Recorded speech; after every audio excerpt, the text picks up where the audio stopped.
trouvais un stagiaire qui essaie de copier les valeurs d'un site web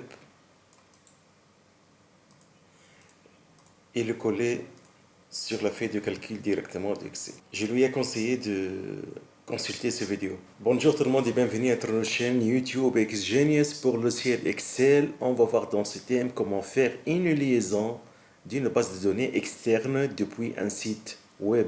C'est une liaison dynamique qui permet d'actualiser les données au fur et à mesure. Je vais aller à l'explorateur d'internet et je vais vous mentionner le site qui m'intéresse. C'est un site de banque centrale.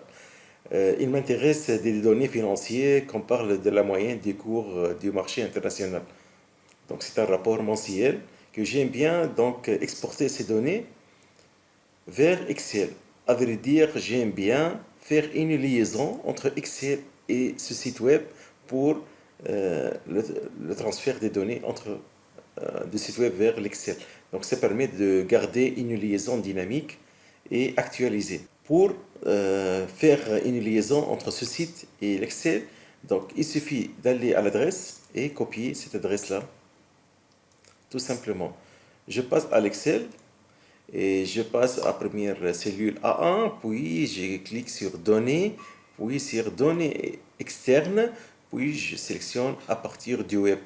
Ça permet d'obtenir des données à partir du site web. Donc ici dans l'adresse, CTRL V, donc CTRL V et je clique sur OK donc pour aller chercher ce site. Voilà. Il donc m'a fait cette page-là que je viens de le voir avec l'explorateur Internet. Donc je clique sur ce flèche-là à gauche. Ça permet de sélectionner ce tableau-là. Voilà. C'est seulement ça là qui m'intéresse. Donc je clique sur maintenant Importer ici. Il demande quelle cellule que je vais donc importer les données. Je vais garder A1. Donc voilà. Avant de valider par OK, on va ajouter un code sur propriété. Donc, définition de la requête, enregistrer la définition de la requête, OK. On coche activer l'actualisation en arrière-plan, ça, OK.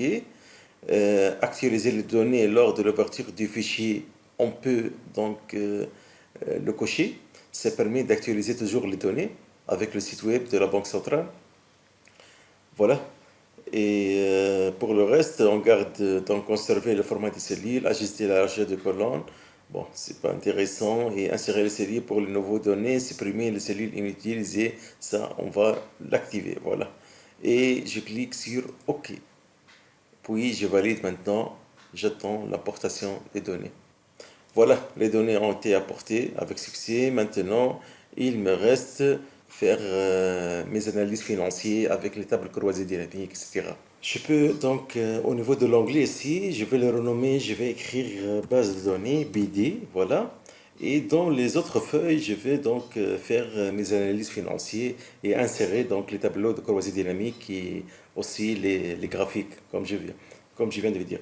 Donc, une autre chose ici, c'est à chaque fois que je vais actualiser les données depuis donc, ce site-là, si ces données sont actualisées, donc il suffit de cliquer ici, actualiser tout, ça permet d'actualiser toutes ces données-là. Si, bien sûr, le site-là a déjà actualisé ces données.